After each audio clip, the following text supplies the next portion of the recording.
Hello বন্ধুরা, আলাপন স্কুলের পক্ষ থেকে আপনাদের সবাইকে জানাই স্বাগতম। আজকে আপনাদের মাঝে আমি যে টপিকটি নিয়ে আলোচনা করতে যাচ্ছি সেটি খুবই স্পেশাল হতে যাচ্ছে আপনার জন্য।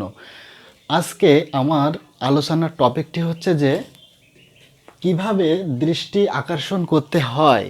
অর্থাৎ আপনি অনেক মানুষের সাথে কথা বলেন, অনেক মানুষের সাথে গল্প করেন, অনেক কথাই হয়, কিন্তু কিভাবে ইংরেজিতে একজন মানুষকে আপনার কথার প্রতি আকর্ষণ বাড়াবেন বা আকৃষ্ট করবেন, সেরকমই কিছু আজকে ইংরেজি সেন্টেন্স আমি শেখাবো, যে সেন্টেন্সগুলো আপনার জানা থাকলে আপনি খুব সহজেই মানুষের দৃষ্টি আকর্ষণ করতে পারবেন।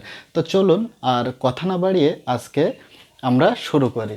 তো সর্বপ্রথম আমরা বোর্ডে কিছু সেন্টেন্স লিখে নিয়েছি, আপনারা দেখতে পাচ্ছেন এখানে 11টি সেন্টেন্স লিখেছি। এখন জানবো কোন সেন্টেন্স কোন ক্ষেত্রে বা কোন সময় ব্যবহার করতে হয় এবং ব্যবহার করলে মানুষ আপনার প্রতি আকৃষ্ট হবে। তো সাধারণত আমরা মানুষকে আকৃষ্ট করতে বা অজানা কাউকে আকৃষ্ট করতে যে কথাটি ব্যবহার করি সেটা হচ্ছে এক্সকিউজ মি।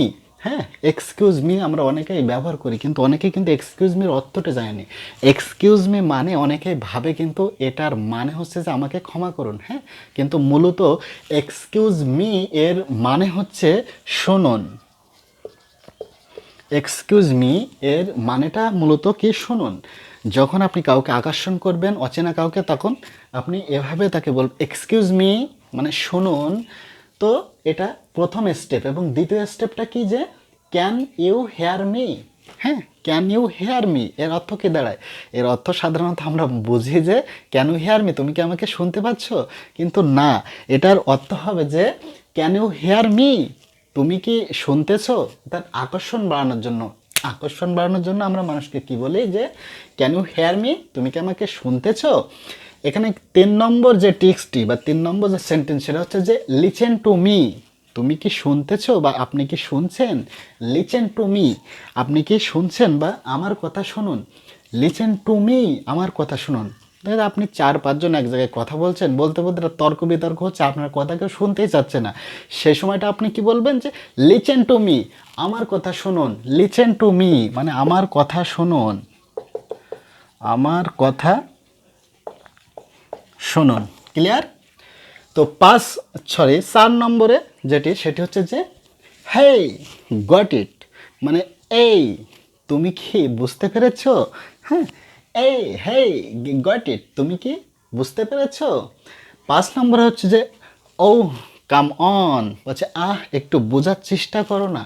হ্যাঁ, ও কাম অন, আপনার কথা মনে করুন কেউ বুঝতেছে না। হ্যাঁ, তখন আপনি কি বলবেন মানুষে? তখন বলবেন যে ও কাম অন, না আমার কথা বোঝার চেষ্টা করুন। তারপরে 6 নম্বরে যেটি, সেটি হচ্ছে যে মে I have your attention please.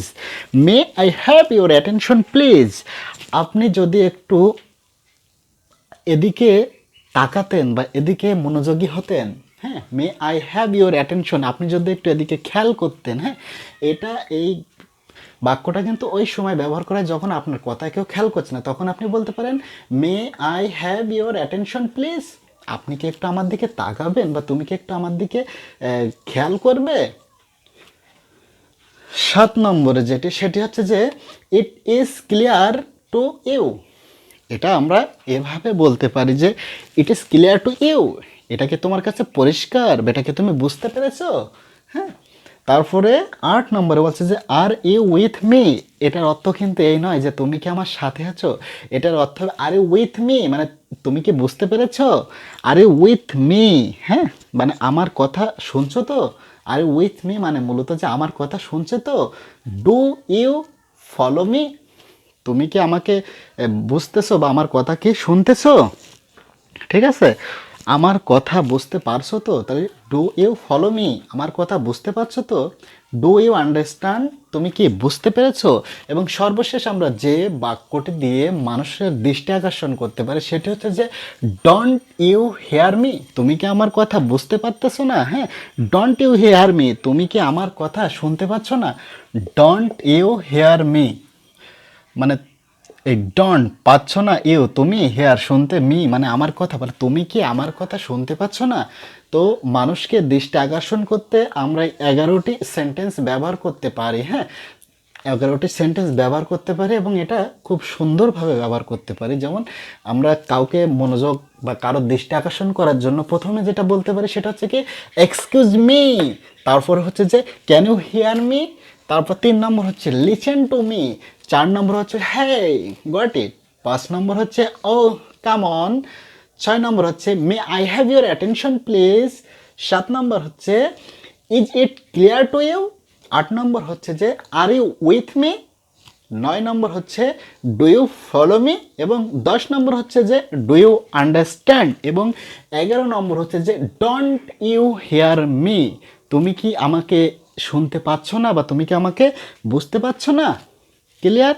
তো আজকে আমি এই মাত্র 11টি সেন্টেন্স নিয়ে আপনাদেরকে বললাম যে কিভাবে মানুষের দৃষ্টি আকর্ষণ করতে হয় বা মানুষকে আপনার প্রতি আকর্ষিত করতে ইংরেজিতে আপনারা এই সেন্টেন্সগুলো মনে রাখলে খুবই সহজে আপনি মানুষকে আপনার প্রতি দৃষ্টি আকর্ষণ করার জন্য এই সেন্টেন্সগুলো ব্যবহার করতে পারবেন।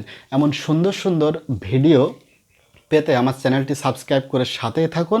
নিয়মিত আমি চেষ্টা করব এমন কিছু ইংরেজি ডায়লগ বা এমন কিছু ইংরেজি বাক্য বা কিভাবে ইংরেজি শেখা যায় অর্থাৎ স্পোকিং ইংলিশের জন্য যা যা লাগে সব কিছু পাবেন আলাপন স্কুলে। সুতরাং আপনি নতুন হয়ে থাকলে আলাপন স্কুলের সাথেই থাকুন, আর যদি ইতিপূর্বে সাবস্ক্রাইব করে সাথেই থাকেন তাহলে আপনাকে অসংখ্য ধন্যবাদ।